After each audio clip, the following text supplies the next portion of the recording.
सभी को जय मसीह की। हमने कल तीतुस की पत्री, पिछले सेशन में तीतुस की पत्री 2 अध्याय उसके 9 और 10 वचन को समाप्त किया और आज हम लोग 11 वचन से देखेंगे। हम लोग पढ़ेंगे सबसे पहले तीतुस 2 अध्याय उसका 11 वचन। क्योंकि परमेश्वर का वह अनुग्रह प्रकट है जो सब मनुष्यों के उद्धार का कारण है। आइए हम प्रार्थना करें। महान सामर्थी जीवित दयालु परमेश्वर पिता, धन्यवाद के साथ प्रभु अपने आप को आपके अनुग्रह के सिंहासन तले लाते हैं। मांगते हैं परमेश्वर पिता की आपकी दया और आपके अनुग्रह को, प्रभु उस ग्रेस को आज इस वचन के जरिए हम समझने पाए। परमेश्वर प्रभु अपने आत्मा की अगुवाई हमें दीजिए प्रभु, और होने दीजिए प्रभु जब इस वचन को हम सुनते हैं तो पिता हमारा दिल तेरी ओर लगा रहे प्रभु, और हमारी उंगली प्रभु हमारी ओर लगी रहे ताकि हम खुद को देख सके, जांच सके, परख सके परमेश्वर। और ये वचन हमारे दिलों को चीर दे प्रभु, कायल कर दे परमेश्वर पिता। हम तेरे और करीब आ जाए, तेरी दया की, तेरे अनुग्रह की ताकत को प्रभु हम समझ सके। यीशु मसीह के नाम में मांगते हैं, आमीन। बेसिकली तीतुस की पत्री जो 2 अध्याय है, तीतुस के नाम पौलुस की पत्री जो 2 अध्याय है, उसका 11 से लेकर 15-16 वचन तक कैसे हम लोग प्रभु के अनुग्रह में उत्साहित रह सकते हैं, बढ़ सकते हैं, इसके बारे में बताता है। जैसे हमने पिछले दिनों देखा था कि कैसे हम प्रभु के प्रेम में, विश्वास में जड़ पकड़ सकते हैं, फर्म खड़े रह सकते हैं। वैसे ही ये जो वचन है ये बताता है कि हम कैसे प्रभु के अनुग्रह में मजबूती से खड़े रह सकते हैं और अनुग्रह को अपने जीवन में बढ़ता हुआ, ये अनुग्रह में खुद को बढ़ता हुआ कैसे देख सकते हैं। लेकिन जब आज ये 11 से 16 वचन के लिए मैं प्रिपरेशन कर रही थी तो 11 वचन में मेरी बुद्धि अटक गई, मेरी आंख अटक गई और मैं स्थिर हो गई 11 वचन में। क्योंकि हम अनुग्रह में कैसे बढ़ सकते हैं ये जानने से पहले हमें इस बात को एक बार फिर से जानना जरूरी है कि अनुग्रह क्या चीज है। तमाम लोग जो मुझसे पूछते हैं कि दीदी एक ऐसी बेसिक प्रीचिंग होनी चाहिए जो पहली बात प्रभु के वचन को सुनते हैं या जो प्रभु को नहीं जानते हैं, एक ऐसी प्रीचिंग, एक ऐसा सेशन होना चाहिए कि जिन्होंने अब तक यीशु को नहीं जाना, प्रभु के प्रेम को नहीं जाना, वो जब उस प्रीचिंग को सुने तो वो जान सके कि कोई है उनसे प्यार करता है। और मैं अक्सर जब हम लोग इस चैप्टर में महिलाओं की और पुरुषों की और दासों की प्रभु के प्रति क्या जिम्मेदारियां हैं, क्या रोल है, उसको डील कर रही थी, तो मैं बार बार इस बात की चर्चा कर रही थी कि संसार हमसे प्यार करने ना करे, प्रभु करता है। पर संसार में बहुत सारे लोग हैं जो जीने की इच्छा नहीं रखते, बहुत सारे लोग हैं बहुत हताश है, निराश है, क्योंकि उनको लगता है उनसे कोई प्यार करने वाला नहीं। कई बार आपको ऐसा लगता है कोई नहीं है जो आपको पूछे, कोई नहीं है जो आपकी खबर ले। आपको लगता है कि आप अभी तक जिसके पीछे चलते आए हैं, जिसके आगे सर झुकाते आए हैं, जिन पर उम्मीद रखते आए हैं, अब वो सुनता नहीं। अब तक वो आपको जीवित लगते थे, पर अब वो ईंट पत्थर की केवल आकृतियां, ऐसा लगता है कि कोई है ही नहीं। ऐसे लोगों को, या आप इस प्रकार की भावनाओं में है, तो आज की इस बात को, आज के इस वचन को सुनना मुझे लगता है आपके लिए बहुत ही अनिवार्य है, बहुत ही जरूरी है। क्या है प्रभु की दया? एक बार एक मीटिंग चल रही थी, बहुत सारे बाइबल के स्कॉलर बैठे हुए थे वहां, और जब स्कॉलर बैठे थे तो वो लोग घंटों मीटिंग कर रहे थे और मीटिंग करके इस बात की चर्चा हो रही थी कि बाइबल में डिस्कस किया जाने वाला सबसे इंपॉर्टेंट टॉपिक क्या है। कोई कुछ कह रहा है, कोई कुछ कर रहा है। एक प्रभु के दास, अभिषेक दास अंदर आए, और जब वो अंदर आए तो अंदर आने के बाद उनसे उन्होंने देखा कि लोग उलझे हुए हैं, बड़े बड़े अपने आप को अभिषेक दास कहने वाले बड़े लोग उलझे हुए हैं। उन्होंने कहा किस बात पे आप लोग इतने विचार कर रहे हैं? तो सबने कहा हम लोग डिस्कस कर रहे हैं बाइबल के एक कोने से लेकर दूसरे कोने तक कि बाइबल के अंदर सबसे इंपॉर्टेंट टॉपिक क्या है। तो प्रभु के दास ने हंसते हुए कहा इतना कंफ्यूज होने की जरूरत नहीं है, ग्रेस, अनुग्रह। क्योंकि अनुग्रह के कारण हम अपने आप को परमेश्वर से कनेक्टेड फील करते हैं। और अगर पूछा जाए कि अनुग्रह का मतलब क्या है, तो बहुत बहुत छोटे शब्दों में ये बताया जा सकता है कि अनुग्रह वो आशीष है हमारे ऊपर, वो दया है जिसे ना हमने मांगा था, जिसे ना हम जानते थे, जिसकी ना हमने कोई कीमत दी है। ग्रेस इस दुनिया का सबसे अद्भुत गिफ्ट है प्रभु का हमारे लिए, मसीह लोगों को जो प्रभु ने दिया है, और इसके बिना हम अपने अस्तित्व के बारे में सोच ही नहीं सकते। बहुत सारे धर्म है, बहुत सारे पंथ है, बहुत सारे मार्ग है जो लोग कुछ लोगों ने बनाया है, कुछ किस्से कहानियों से आए हैं। हर लोग उद्धार के लिए अलग अलग रास्ते बताते हैं। कोई कहता है कि आप इतने दूर दूर जाओ, पहाड़ों पर जाओ, आपको उद्धार मिलेगा। कोई लोग कहते हैं कि आप इस तरह का खाना खाओ, सात्विक जीवन जियो, सात्विक भोजन करो। कुछ लोग कहते हैं कि आप इस तरह के कपड़े पहनो, या कुछ लोग कहते हैं कपड़े ही ना पहनो। अलग अलग पंथ के अपने अलग अलग नियम लोगों ने बताया। बहुत सारे लोग कहते हैं कि आपके कर्म आपको ईश्वर की ओर ले जाते हैं या उद्धार की ओर ले जाते हैं, लेकिन केवल बाइबल एक पुस्तक, मसीहियत ही केवल एक ऐसा पंथ है जो इस बात को बताती है कि आपको कुछ करने की जरूरत नहीं है। परमेश्वर आपके लिए सब कुछ ऑलरेडी कर चुका है, और जो प्रभु ने आपके लिए किया है उसका नाम है दया, जो प्रभु ने आप पर दिखाई है, और जिसके कारण उसने आपको और मुझे और संसार भर के लोगों को उम्र भर का एक इनाम दे दिया जिसके हम लोग कभी भी लायक नहीं थे। और इसीलिए 2 अध्याय उसका 11 वचन बताता है, क्योंकि परमेश्वर का वो अनुग्रह प्रकट है जो सब मनुष्यों में उद्धार का कारण है। For grace of God so appear to offer salvation to all people, सभी लोगों को, क्या जाति, क्या अन्य जाति, क्या यहूदी, क्या यूनानी। परमेश्वर ने जगत से ऐसा प्रेम किया कि उसने अपना इकलौता बेटा दे दिया। कोई कैटेगरी के लिए नहीं, जो कोई भी उस पर विश्वास करे वो नाश ना हो परंतु अनंत जीवन पाए। इसीलिए जब हम अनुग्रह की बात करते हैं, अक्सर मसीह लोग इसकी चर्चा नहीं करते हैं, इसीलिए जब भी हम अनुग्रह की बात करते हैं तो हमें इस बात को समझना जरूरी। अनुग्रह का मतलब है प्रभु का वो पक्ष, प्रभु का वो जो साइड, या प्रभु का वो जो दिल प्रभु ने पापियों के लिए दिखाया, प्रभु की वो जो दया प्रभु ने पापियों के लिए दिखाई। It is a favour shown by God to the sinner. यीशु मसीह से किसी ने पूछा प्रभु की दया के बारे में। जब यीशु मसीह से किसी ने प्रभु पूछा कि कैसे तू बता सकता है कि प्रभु हम पे दया करता है या प्रभु की दया क्या है, तो यीशु ने उड़ाऊ पुत्र की कहानी बताई। कहानी बहुत आसानी से हमें उत्तेजित कर देती है, कहानियां बहुत आसानी से हमें बातों को समझाने में मदद करती है। और आप में से बहुतों ने सुना होगा, बहुतों ने नहीं सुना होगा।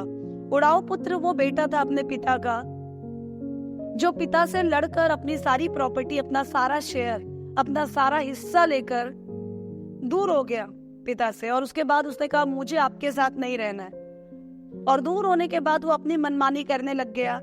उसने सारे पैसे दोस्तों में, इधर उधर टेढ़े कामों में, अय्याशियों में उड़ा दिए।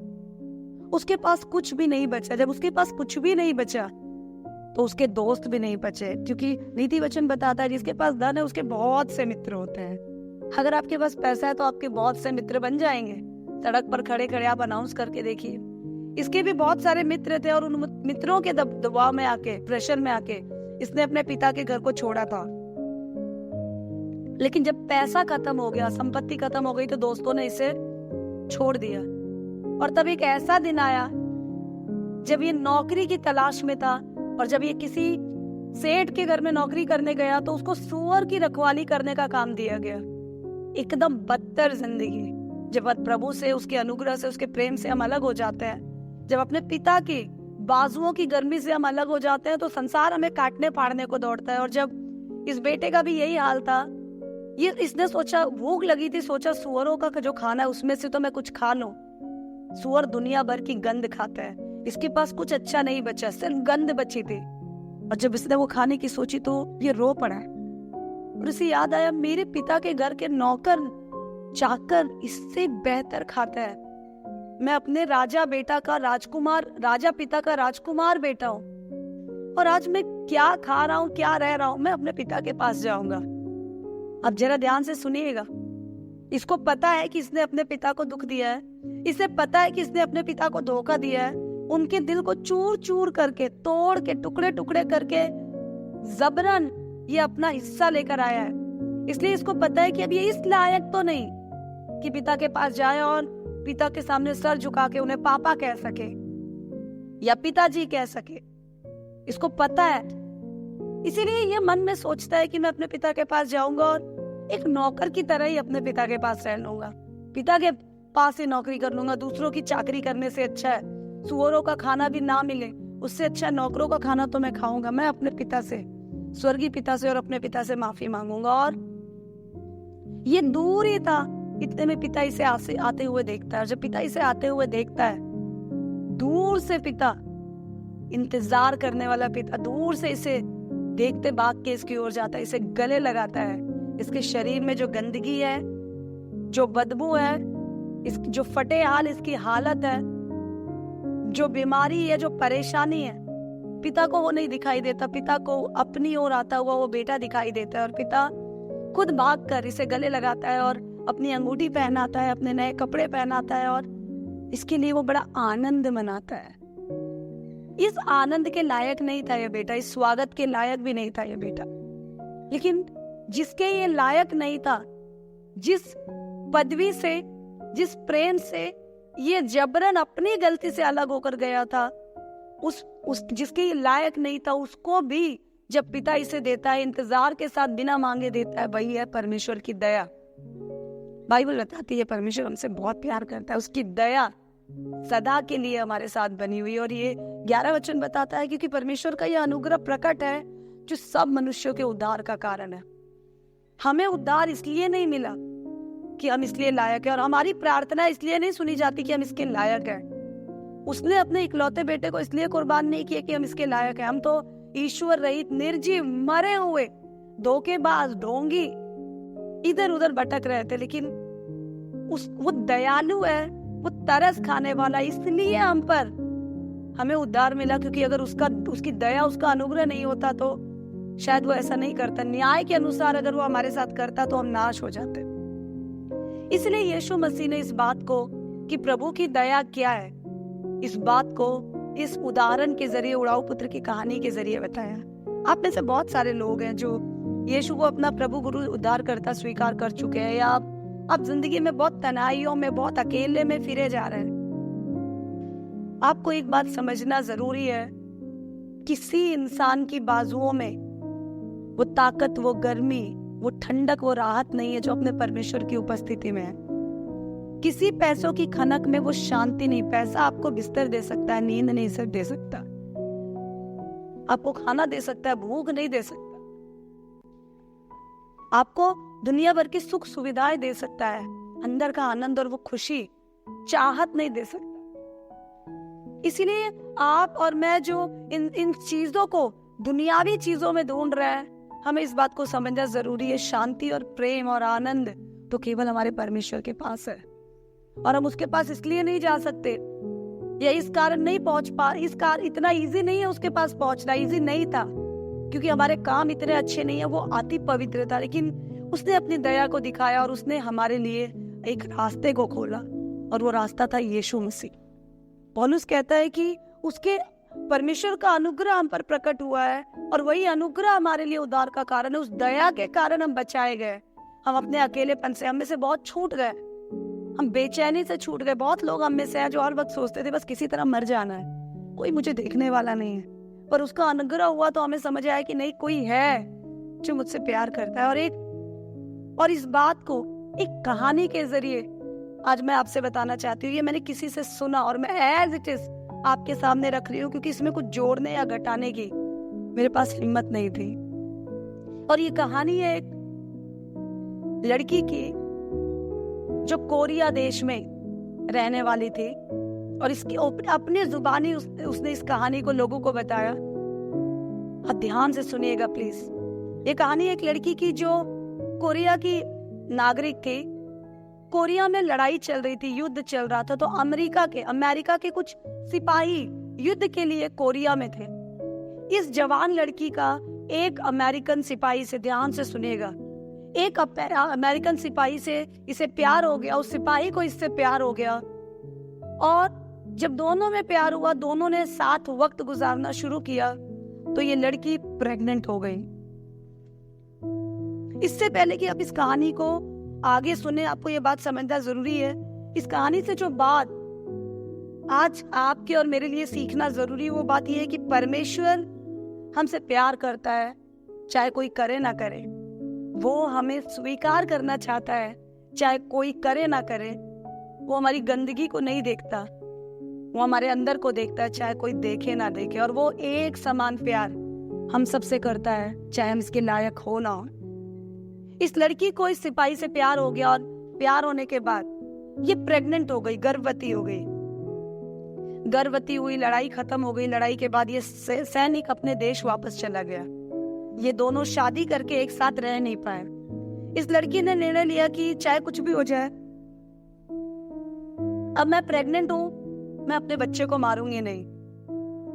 इस औरत ने, इस बहन ने उस बच्चे को अपने पेट में रखा और सही वक्त आने पर उसने एक खूबसूरत सी प्यारी सी बच्ची को जन्म दिया।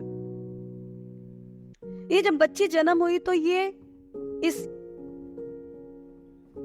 लोगों की नजरों में एक नागवार, नापसंद आने वाला, अनएक्सेप्टेबल, अस्वीकृत, नाजायज रिश्ते की औलाद थी ये बच्ची। इसीलिए और ये बात ये माँ छिपा नहीं सकती थी, क्योंकि इसकी आंखें कुछ तो कोरियन की तरह थे, लेकिन बाल अंग्रेजों अमेरिकन की तरह थे। इसका चेहरा कोरियन लोगों, आम कोरियन लोगों से मिलता जुलता नहीं था, तो सबको पता चला। और वैसे भी उस वॉर के दौरान, उस युद्ध के दौरान जो बच्चे पैदा हुए थे, बहुत सारे लोग इसी प्रकार के संबंधों से पैदा हुए थे, इसलिए इनको इनके साथ बहुत बदसलूकी की जाती थी और बहुत बुरी तरह से इनको देखा जाता था। इस बच्ची के साथ भी लोग बहुत बदसलूकी करते थे, बहुत गलत व्यवहार करते थे। इस औरत को बहुत सुनना पड़ता था और बहुत मुश्किल से वो अपनी बच्ची को पाल रही थी।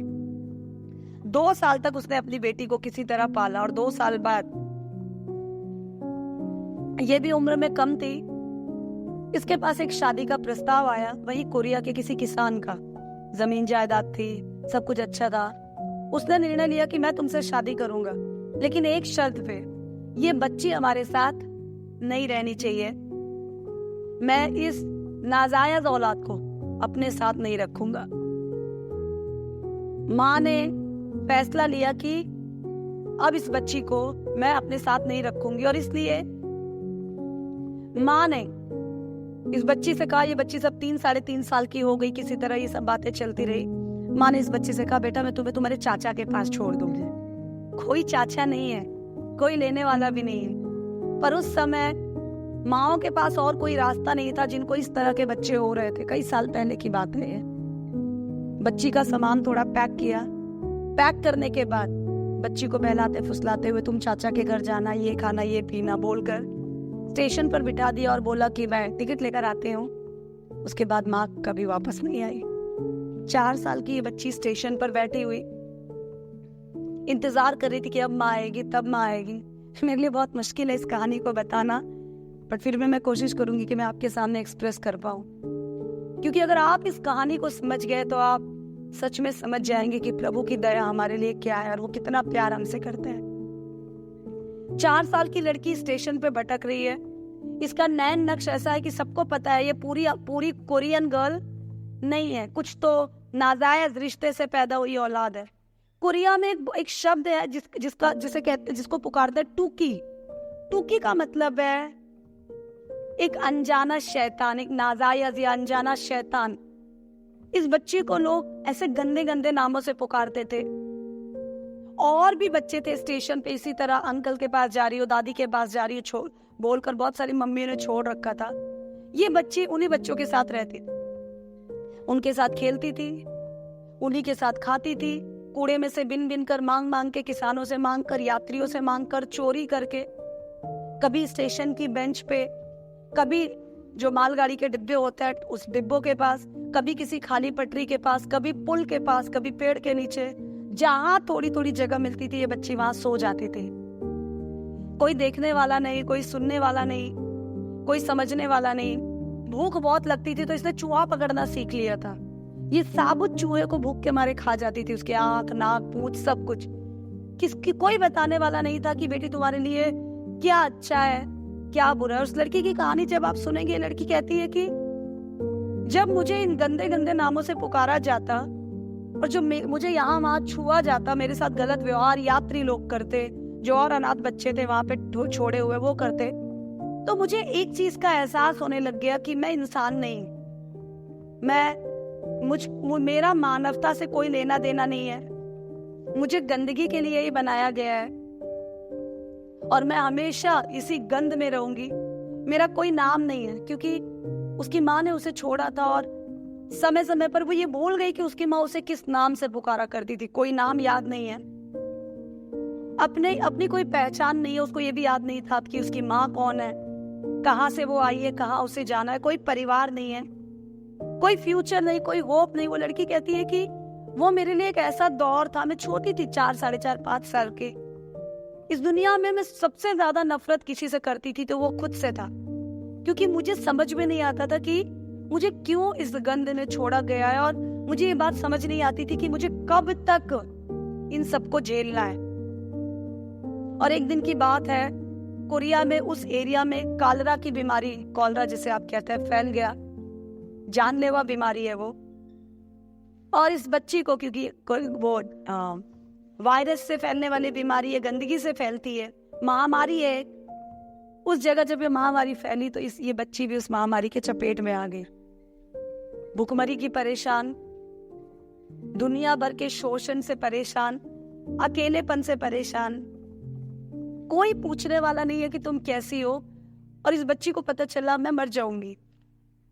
और ये वहां कूड़े का ढेर था, धीरे धीरे चढ़ के कूड़े के ढेर पे जाकर लेट गई है। तब ये करीब 4, साढ़े 4, 5, साढ़े 5 साल की हो गई होगी। 1-1.5 साल इसके वैसे ही उस कूड़े में बीत गए। ये जब उस कूड़े के ढेर पर लेट गई तो वहां से एक महिला गुजरी उस कूड़े के ढेर के पास। और जब वो महिला उस ढेर के पास से गुजरी तो उन्होंने इस बच्ची को देखा। वर्ल्ड विजन करके एक एनजीओ है, एक ऑर्गेनाइजेशन है, मैं जानती हूँ, बहुत अच्छा काम वो लोग अनाथ और गरीब बच्चों के लिए करते हैं। तो ये महिला एक स्वीडन से आई हुई एक नर्स थी और इसने ये ड्यूटी ली थी कि इसको जो प्रोजेक्ट था वो ये था कि जो अनाथ बच्चे सड़क पे मिले उनको ले आना है, ले रखना है अनाथ आश्रम में, और अच्छे अच्छे कपल्स को बुलाकर इन बच्चों को किसी न किसी को गोद दे देना है ताकि ये बच्चे अनाथ की तरह ना रहे, इनकी देखभाल करना। बीमारों की और भुखमरी में और महामारी में लगे हुए बच्चों को देखना इनकी जिम्मेदारी नहीं थी। तो ये बहन जो स्वीडन से आई, उसने इस लड़की को देखा, बहुत दया भी आई, ये उसके करीब गई, उसको कराहता हुआ ये देख रही थी, पर ये उसको छूकर उठाकर ला नहीं सकती थी क्योंकि उसकी ड्यूटी के खिलाफ था ये, और उसके प्रोजेक्ट में, उसके काम में ये नहीं आता था। फाइनली ये आगे गुजर गई और जब थोड़ा आगे निकली है बच्ची से थोड़ा दूर, इसके पैर जाम हो गए और ये पैर इसके हिल ही नहीं रहे थे। और तब ये थोड़ी आंख बंद करके, जैसे इसने अपने दोनों पैरों को पकड़ा दबाने के लिए दर्द के मारे, आंख बंद करते ही किसी ने इसके कान में जोर से बोला, वो मेरी है। ये औरत समझ गई कि किसी पुरुष की भारी आवाज इसे सुनाई दी, एक विश्वासी थी। इसे लगा कि प्रभु जैसे इसे कह रहा है, उस लड़की को उठाने के लिए गई और ये उस आवाज को नजरअंदाज नहीं कर पाई। शी इज माइन, पिकर। वो गई, उसने उस बच्ची को उठाया और उठाकर वो उसे उस अनाथ आश्रम में ले गई जहां पर ये सेवा करती थी। बहुत साल पहले की बात है, आजकल की तरह सरकारी फंड से चलने वाले या प्राइवेट कंपनीज के द्वारा स्पॉन्सर होकर चलने वाले अनाथ आश्रम जैसा वो आश्रम नहीं था। जमीन पे चटाई डालकर सोना था, बोरी जैसे कपड़ों को पहनना था, इधर उधर से जो मिला कैसे भी आधा पूरा खाना था, किसी तरह तो चल रहा था। ये बड़ी थी सबसे, अब ये बच्ची हो गई थी करीब 8, साढ़े 8 साल की। ये अपनी कहानी खुद बता रही है। जब मैं 8, साढ़े 8 साल की हो गई तो मैंने वहां पे थोड़ा थोड़ा काम करना शुरू किया। अलग थलग रहती थी, मैं चुप रहती थी, बीमार रहती थी, हालात मेरे सही नहीं रहते थे। अब मेरे पीछे जो छोटे बच्चे आए मैं उनका ख्याल रखती थी। एक बार अनाथ आश्रम में एक अनाउंसमेंट हुई कि कल एक अमेरिकन पति पत्नी यहाँ आने वाले हैं किसी बच्चे को अडॉप्ट करने के लिए। तो चूंकि मैं बड़ी बच्ची थी सबसे, तो मुझे बोला गया, सुन, सुबह उठ के, कोई नाम नहीं है, कोई पुकारने के लिए शब्द नहीं है, सुनो, कल सब बच्चों को तुम तैयार कर देना क्योंकि कल एक अमेरिकन जोड़ा आने वाला है, माता पिता आने वाले हैं, किसी न किसी बच्ची को, बेटे को लेने, उनको एक बेटा चाहिए छोटा, अडॉप्ट करने, गोद लेने आने वाले हैं। इसने कहा ठीक है। ये सुबह उठी, उठने के बाद इसने बच्चों को तैयार किया, तैयार करके सब बच्चों को लाइन में बिठा दिया। वो अमेरिकन पति पत्नी अंदर आए और ये लड़की बताती है कि ऐसा लगता है जैसे गोलियात जैसा कोई आदमी अंदर आ गया, लंबा चौड़ा, उसके मोटे मोटे बड़े बड़े हाथ, बड़ा पेट, एक बात देखकर मैं डर गई और वो आया और उसकी पत्नी उसके साथ आई और आकर वो लोग हर एक बच्चों के गालों को टच करने लग गए, बालों को सहलाने लग गए, जो दाढ़ी है उससे उधर छूने लग गए, चिन्ह को छूने लग गए। और मैं उनकी आंखों में कोने में खड़े होकर देख रही थी कि वो उनका बस चलता तो वो अनाथ आश्रम के सारे बच्चों को ले लेते, क्योंकि उनके चेहरे पर, उनके आंखों में जो पानी था वो बच्चों के लिए झलकता हुए प्यार को दिखाई दे रहा था। मैं कोने में खड़े होकर ये देख रही थी। ये बच्ची कहती है उसने सारे बच्चों को छू लिया, देख लिया, प्यार कर लिया। तब उसकी नजर कोने में गई जहां मैं खड़ी थी। 9 साल की थी मैं, 2 साल से इस अनाथ आश्रम में थी मैं। मेरे कपड़े बुरी तरह गंदे थे, यहाँ वहां से फटे थे। मेरे बाल सफेद दिखते थे, इतनी जुएं और इतनी लीक थी मेरे बालों में, सफेद दिखाई दे रहे थे, कालापन गायब हो गया था। मेरी आंखों में थकान दिख रही थी, क्योंकि मुझे कुपोषण का शिकार थी मैं। खाना मुझे ठीक से मिलता नहीं था। मेरे शरीर में चारों तरफ छाले, फोड़ियां, पस और दाने थे। मेरे चेहरे पे कट के यहाँ वहां बहुत सारे घाव थे। मेरी ठुड्डियां वगैरह सब छिली हुई थी, चोट के निशान थे। ना मैं सुंदर थी, ना मैं तगड़ी थी, ना मैं खुश थी, ना मैं हंसमुख थी, ना मैं साफ थी। वो जन ने मुझे देखा, उनकी पत्नी ने मुझे देखा, देखकर वो मेरे करीब आए। जब वो मेरे करीब आए तो उन्होंने मेरी आंखों में आंखें डाला और मुझे देखा। देखने के बाद उन्होंने अपने हाथों को मेरे गालों पर लगाया और गालों पर लगाकर बोला, ये बेटी मेरी है और मुझे इसी को अडॉप्ट करना है। हमें एक बात समझना जरूरी है कि जो परमेश्वर है हमारा, वो हमारे पाप की गंदगी को नहीं देखता है। जो परमेश्वर है हमारा, वो हमारे असफलताओं के दागों को, हमारी जिंदगी को नहीं देखता। उसको कोई इंटरेस्ट नहीं है। वो हमारे बनावट को, वो हमारे पहनावे को नहीं देखता है। प्रभु हमें उस नजरिए से नहीं देखता है जिस नजरिए से संसार हमें देखता है। परमेश्वर हमेशा अपने बड़े हाथों को, बड़े हाथ जब हम कहें तो लंबे चौड़े हाथ नहीं, बड़े हाथों का मतलब है उसके दया के, उसके प्रेम को, प्रेम के हाथों को बढ़ाकर हम क्या है, कहां से है, किस माँ बाप की औलाद है, कैसा हमारा चाल चलन है, ये जाने बिना, ये देखे बिना परमेश्वर जो बात आपसे और मुझसे कहना चाहता है वो यही है कि तुम मेरे बेटे बेटी हो, मैं तुमसे प्यार करता हूँ और मैं तुम्हें गोद लेना चाहता हूँ। और इसीलिए परमेश्वर ने अपने बेटे को सूली पे चढ़ाया, उसके खून को बहाया ताकि हमारे खून की और दुख के दाग को वो धुल सके, ताकि कोई कमी ना रह जाए उसके और मेरे बीच, कोई प्रोसेस की कमी ना रह जाए उसके और मेरे बीच, जिसके कारण वो हमें अपना ना सके। जब इन बातों को सुनते हैं तो हमें कई बार एक बात महसूस होती है कि मेरे अंदर ऐसी कोई काबिलियत नहीं है कि परमेश्वर मुझे प्यार करे। मेरे अंदर की बुराई को मैं जानता हूँ, मेरी खुराफात को भी मैं जानता हूँ, मैं जानती हूँ। मेरे अंदर जो गंदगी है मैं जानता हूँ। बाहर से मैं कितना भला दिखता हूँ, कितना दोगलापन है मेरे अंदर मैं जानता हूँ। बाहर से मैं कितना शरीफ दिखती होंगी, पर अंदर मेरे क्या चल रहा है मैं जानती हूँ। कोई भी तरीका नहीं है, कोई भी रास्ता नहीं है कि संसार में से कोई मुझे अपनाए। मुझे पता है मेरे चाल चलन ऐसे है कि सब मेरा तिरस्कार करें, लेकिन भाइयों बहनों, हम लोगों को इस बात को समझना, जानना बहुत जरूरी है। आज हम ग्रेस की चर्चा कर रहे हैं। ग्रेस या अनुग्रह इंसान नहीं देता, वो प्रभु देता है। और जो अनुग्रह का पिता है, जो अनुग्रह का प्रभु है, वो सब जानता है मेरे और आपके बारे में। हमारे अंदर के टेढ़ेपन को भी जानता है, हमारे अंदर की गंदगी को भी जानता है, हमारे अंदर की बुराई को भी वो जानता है। लेकिन आपको पता है, ये सब जानने के बाद भी वो हमें अपनाने को तैयार है। ये सब जानने के बाद भी वो हमें प्यार करता है, क्योंकि वो हमें संसार की तरह नहीं देखता, वो हमारे माता पिता की तरह भी हमें नहीं देखता, वो हमारे पड़ोसियों की तरह भी वो हमें नहीं देखता। और जैसे हम खुद को देखते हैं, वो हमारी नजरों से भी हमको नहीं देखता। वो हमारी हर एक गड़बड़ी, गंदगी, कमी के बाद भी, हर एक लुचपन और खुराफात के बाद भी हमें अपनाने को तैयार इसलिए रहता है क्योंकि वो हमें स्वर्ग की नजरों से देखता है। और उसको सिर्फ एक ही चाहत है, किसी भी तरह हम इस गंदगी से छूट जाए और हम किसी भी तरह पाए जाए।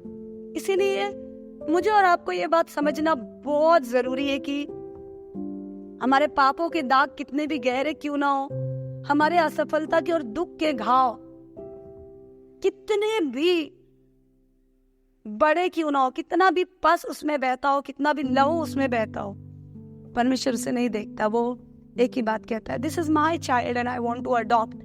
ये मेरा बेटा, मेरी बेटी, और मुझे ये चाहिए। जैसे इस जन ने उस अनाथ आश्रम में कहा, ये मेरी बेटी है और मुझे यही चाहिए। आपको जानकर बहुत ताज्जुब होगा जब इस लड़की ने इस शब्द को सुना। आज तक बचपन से लेकर 8, साढ़े 8, 9 साल की उम्र तक उसने ये शब्द कभी नहीं सुने। सबसे पहली बात जब ये हाथ उस आदमी ने इसके गालों पर रखे तो इसके मन में एक ही फीलिंग थी कि बस अब तुम ये हाथ हटाना मत। आज तक किसी ने मुझे ऐसे छुआ नहीं, बस तुम ये आवाज बंद करना मत, क्योंकि आज तक किसी ने मुझे ऐसे पुकारा नहीं। तुम प्यार को जो ये बह रहा है इसको रोकना मत, क्योंकि बहुत भूखी हूं मैं, मुझे बहुत जरूरत है बचपन से, पर कोई खर्च नहीं कर रहा मेरे लिए। वो उस फीलिंग के बाद भी, उस गहरे प्यार को महसूस करने के बाद भी जो इस लड़की ने किया वो बहुत अजीब था। इस लड़की ने उस आदमी के हाथ को अपने हाथ, छोटे छोटे हाथों को उस आदमी के हाथों की तरफ बढ़ाया, उसके हाथों को झटका, उसके मुंह पर थूक दिया और धक्का दिया। वो तगड़ा था, नहीं हिला, तो इसने दोबारा थूका और थूक कर ही अंदर भाग गई। और इसने सोच लिया कि ये सच नहीं है, मुझे नहीं चाहिए, और ये जो मेरे लिए अवसर है इसको मुझे नहीं अपना। कई बार हम लोग भी अपने जीवन में ऐसा करते हैं। मेरे लिए बहुत मुश्किल है आज की इस प्रीचिंग को कंटिन्यू करना, but by his grace I am trying to do. हम लोग भी अपने लाइफ में बहुत बार ऐसा करते हैं।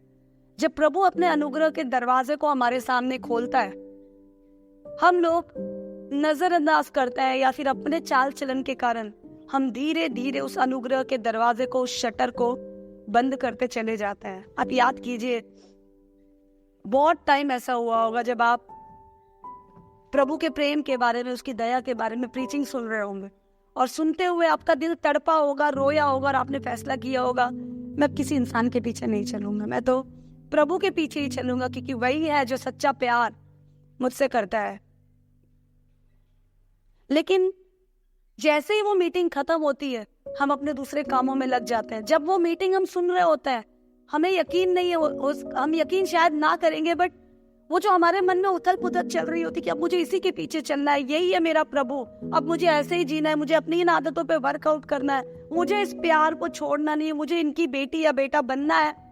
जब ये फीलिंग हमारे अंदर चल रही होती है तो वो अनुग्रह का दरवाजा हमारे लिए खुल रहा होता है, और खुल रहा होता है, और खुल रहा होता है, और खुल रहा होता है। लेकिन जैसे ही आमीन बोल के वो मीटिंग खत्म होती है, हम इन ख्यालों के साथ अपने घर तक, अपने काम पर, अपनी ड्यूटीज में, स्कूल में, जॉब पे, फैमिली में जाते तो है, पर धीरे धीरे हम इन ख्यालों को सोचना छोड़ देते हैं, इसकी चर्चा छोड़ देते हैं, और उस दरवाजों को हम खुद ही बंद कर देते हैं अपनी गलती।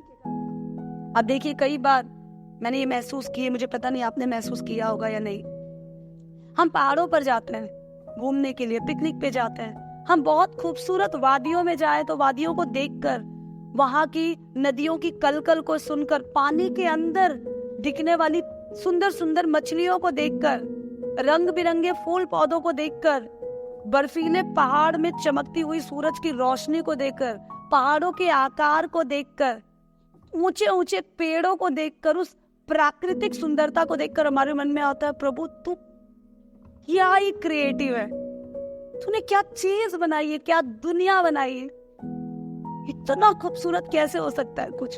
तब जब हमारे मन में ये ख्याल आता है, और जब हम प्रभु की स्तुति कर रहे होते हैं, उसकी खोज कर रहे होते हैं, तो वो अनुग्रह का दरवाजा खुल रहा होता है। लेकिन जैसे ही ट्रिप खत्म, वैसे ही हमारी खोज खत्म हो जाती है, हम सोचना बंद कर देते हैं, और हम अपने अनुग्रह के उस दरवाजे को बंद कर देते हैं। आप अच्छे से, अगर आप जवान हैं तो आपने अच्छे से महसूस किया होगा, आपने अगर किसी मसीह भाई या बहन की शादी को अटेंड किया है, तो उस शादी में जाकर जब हम देखते हैं दुल्हन उस सफेद लिबास में आती है, और प्रभु के आनंद के गीत गाए जाते हैं, और जब दूल्हा और दुल्हन एक साथ बैठे होते हैं और प्रभु की स्तुति हो रही होती है, खुदा के अगुए, प्रभु के दास जब खड़े होकर उनसे वायदे और कसमें खिलवा रहे होते हैं, और जब स्वर्ग दूतों की और उसकी आत्मा की उपस्थिति में जब वो दोनों एक दूसरे को खुद को समर्पित कर रहे होते हैं, तो उस समय उस शादी के पूरे प्रोसेस को देखकर लगता है प्रभु मुझे भी तुझ में रहना है, मुझे भी तेरी इच्छा से चलना है प्रभु, यही मेरे जीवन का रास्ता है प्रभु, मुझे इसी पे चलना है। मैं प्रभु अलग नहीं जाना चाहता या चाहती, प्रभु तेरा अनुग्रह मुझसे अलग ना हो जाए प्रभु। यही है परमेश्वर की उपस्थिति, ना कलेश ना गड़बड़ी, बल्कि मेल मिलाप और प्रेम। पर जैसे ही वो शादी खत्म, हमारे अंदर की उत्सुकता को भी हम दबा देते हैं, इकट्ठा नहीं बट धीरे धीरे हम अनुग्रह के उस शटर को बंद कर देते हैं, हम ना कहते हैं नो, क्योंकि हम दुनियादारी में लग जाते हैं। बहुत बार हम ऐसे 3 दिन की गर्ल्स मीटिंग, 4 दिन की बॉयज मीटिंग, 6 दिन 7 दिन की उपवास मीटिंग्स में जाते हैं, और जाते वक्त हम प्रभु की उपस्थिति को महसूस करते हैं। कई बार हम घुटनों पर आकर रोते हैं, कई बार हम अपने जीवन को जांचते हैं और हमें पता चलता है कि वास्तव में मैं किसी लायक नहीं थी, फिर भी उसने मुझसे प्यार किया। हमने नहीं, उसने हमसे प्यार किया। हम तो उसे जानते तक नहीं थे जब उसने अपने बेटे को मेरे और आपके लिए कुर्बान कर दिया। हम ऐसे रिट्रीट में, ऐसे प्रोग्राम्स में बैठकर बड़े जज्बात में आ जाते हैं, बड़े भावुक हो जाते हैं, और हम डिसाइड करते हैं बस यही है जीवन। मैंने देखा है लोगों को रोते हुए, तड़पते हुए, और मैंने उसके बाद देखा है लोगों को प्रभु के अनुग्रह को बाय बाय करते हुए दुनियादारी में लग जाते हैं, कभी समाज के नाम पे, कभी अपनी इच्छाओं के नाम पे, कभी मजबूरी के नाम पे, कभी कमजोरी के नाम पे। पर असली बात तो यही है कि अनुग्रह के दरवाजों को हम खुद ब खुद बंद कर देते हैं। इस लड़की ने भी उस पुरुष की तरफ थूका, उसे धक्का दिया, खूब रोई कोने में जाकर।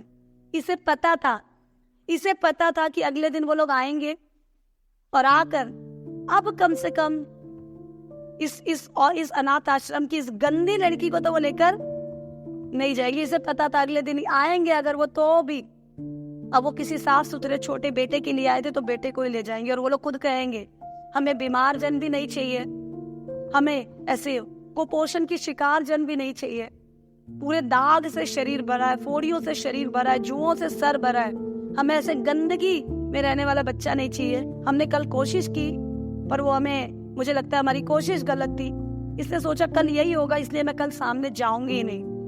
कल ये दिन, दूसरे दिन सुबह हुई, रोते गाते किसी तरह रात बीत गई, और सुबह ये कपल फिर आए अनाथ आश्रम में। आने के बाद सब बच्चे ऐसे ही तैयार थे, और अनाथ आश्रम की जो बहन थी, जो महिला थी, उसने कहा कि सर कल के लिए मैं आपसे माफी चाहती हूँ, वो बच्ची ऐसी ही है, आप अपने लिए कोई भी बच्चा चुन लीजिए। ये लंबा चौड़ा आदमी, इसके सामने बच्चों की कतार थी, पर ये उसी चेहरे को ढूंढ रहा था जिसने कल इसे झटका दिया था और जिसने कल इसकी तरफ थूका था। और फाइनली एक कोने में दीवार से चुपके चुपके छोटी छोटी आंखों से घूरती हुई ये लड़की नजर आई, और फिर ये गया और ले जाने के बाद पति पत्नी गए और उसके हाथों को पकड़ा। एक हाथ पति ने और एक हाथ पत्नी ने पकड़ा। हाथों को पकड़कर उसके सर पे हाथ रखते हुए इन्होंने कहा हमारी बेटी तो यही और हमें यही चाहिए।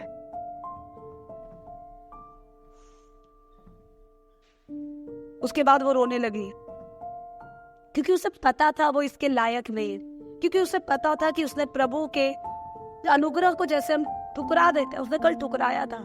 उसे यकीन नहीं आ रहा था कि अब तक लोग उस पे थूकते थे और आज उसने किसी पर थूका है, और वो उसे फिर से लेने आए। कैसा आदमी है।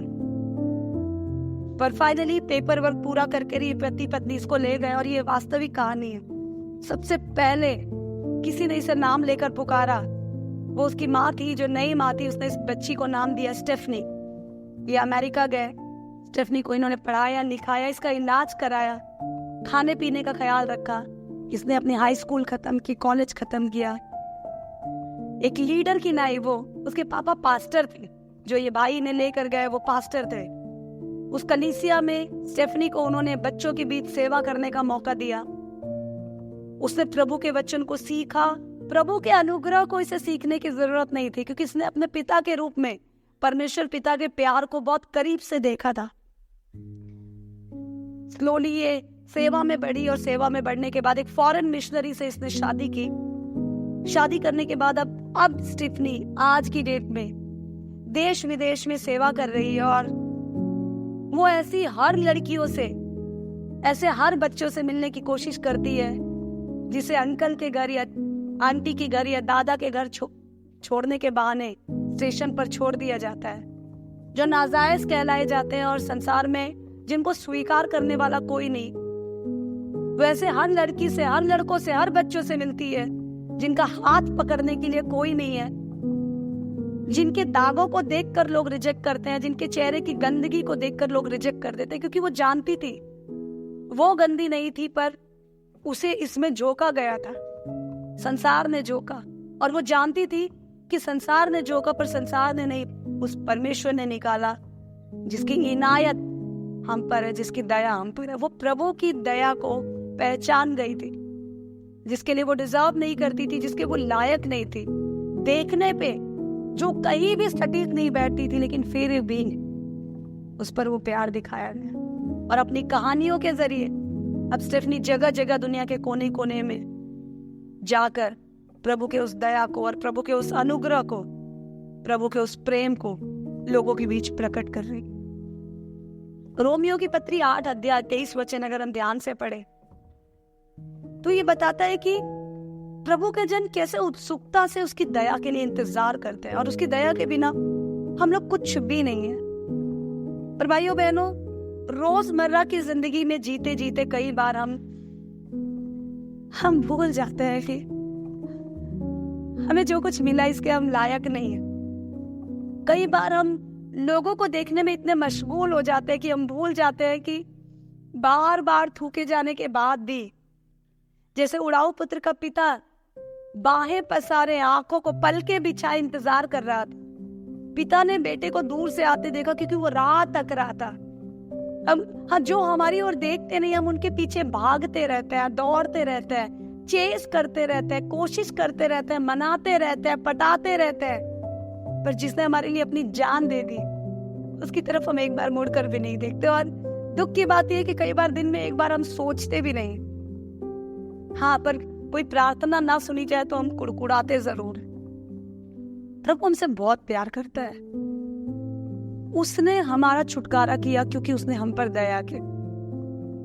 ये जो चैप्टर है 2 का 11 से 16 तक, ये इस बात को बताता है कि कैसे दया में बढ़ने के लिए, उस अनुग्रह में बने रहने के लिए कैसे एक दूसरे के मनोबल को बढ़ाना है। लेकिन मुझे लगता है आज हमारे लिए समझना जरूरी है कि उसकी दया क्या है, उसकी इनायत क्या है। एक generous, free, totally unexpected, undeserved act, एक खुले दिल वाला, जिसके हम लायक नहीं थे, जो हमारी उम्मीद से बाहर थी, जो पूरी तरह मुफ्त है, जिसके लिए कुछ नहीं दिया, सेहत में मिलने वाला एक उपहार है। इनक्रेडिबल, अद्वितीय, अतुलनीय एक उपहार है परमेश्वर का ये अनुग्रह। जब हमने सोचा नहीं, जब हमने पुकारा नहीं, मौका मिलने पर भी जिसको हमने बार बार रिजेक्ट किया, वो गिफ्ट, वो यूनिक गिफ्ट है परमेश्वर की दया।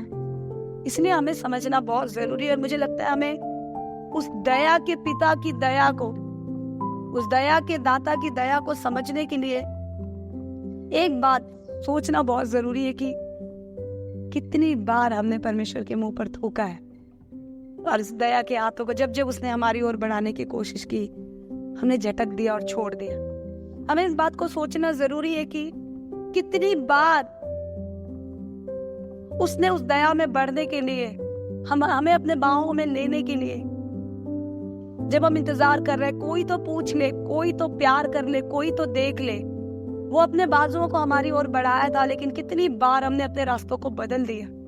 हमें सोचना जरूरी है कि कितनी बार हमने वायदे किए उससे।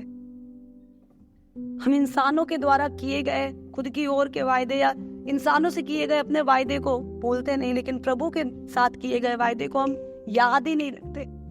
एवरी डे न्यू कमिटमेंट और एवरी डे न्यू चीटिंग, हर दिन नया वायदा और हर दिन नया धोखा हम प्रभु को देते।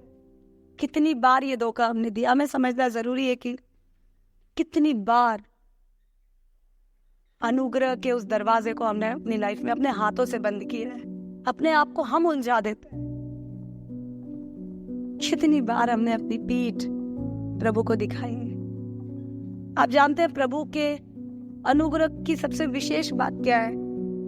हम अपनी पीठ दिखा देते हैं, पर वो अपनी पीठ हमें कभी भी नहीं दिखाता। प्रभु हमें सिर्फ अपने छिदे हुए हाथ दिखाता है, बहता हुआ लहू दिखाता है। वो बताना चाहता है कि मुझे कितनी चोट लगी, तुम इसको मत देखो बच्चों, बस तुम इसको देखो, ये सब तुम्हारे लिए है, क्योंकि मैं तुमसे प्यार करता हूँ। जैसे जैसे उस पुरुष ने, उस पति पत्नी ने, उस प्रभु के दास ने उस लड़की से कहा, यही है वो जिसे मैं अपना बेटा और बेटी बनाना चाहता हूँ, यही है जिसके लिए मैं यहाँ आया हूँ। यही बात प्रभु आपके और मेरे लिए कहता है, तुम ही वो जो मेरे बेटे और बेटी बनने के लायक हो। पर जैसे इस लड़की ने थूक कर, तिरस्कार करके कोशिश की कि वो ना जाए वहां, क्योंकि वो अपनी नफरत से बाहर नहीं आ पा रही थी। ऐसे कई बार हम अपने आप से बाहर नहीं आ पाते और हम उस अनुग्रह के दरवाजे को बंद कर देते हैं, लेकिन फिर भी वो आया। जब इसने उम्मीद भी ना की थी तो इसे ले गया। प्रभु हमें बाहों में लेने के लिए तैयार है। अनुग्रह में बढ़ने के लिए अनुग्रह को समझना बहुत जरूरी है। अनुग्रह का पूरा आनंद उठाने के लिए अनुग्रह में प्रवेश करना बहुत जरूरी। अगर आप वो जन है जो बार बार उसके हाथों को झटक देते हैं, बार बार अपने वायदे को भूल जाते हैं, अगर आप वो जन है जो बार बार उसके मुंह पर थूक रहा है, तो मैं आपसे बताना चाहती हूँ, दोबारा यीशु अनुग्रह के लिए नहीं आएगा, वो न्याय के लिए आएगा। हमारे लिए अच्छा है उसको अपने आप को उसके अनुग्रह के हाथों में दे दे, ताकि न्याय के हाथों में हमें खुद को डालना ना पड़े। संसार हमें कैसे देखता है फर्क नहीं पड़ता, वो हमें स्वर्गीय आंखों से देखता है। इसलिए आइए, जब प्रभु हमें अपनी पीठ नहीं दिखाता तो हम भी उसे अपनी पीठ ना दिखाए, अपने हाथों को उठाए और अपने दिलों को खोले और एक बार कहे कि मैं भी तुझे अपना पिता बनाना चाहती हूँ। आइए हम अपनी आंखों को बंद करें। स्वर्ग और पृथ्वी को बनाने और चलाने वाले मेरे पिता, तू धन्य है। तुझसा कोई भी नहीं है परमेश्वर, और कोई हो भी नहीं सकता। I really love you, God. I'm nothing without you.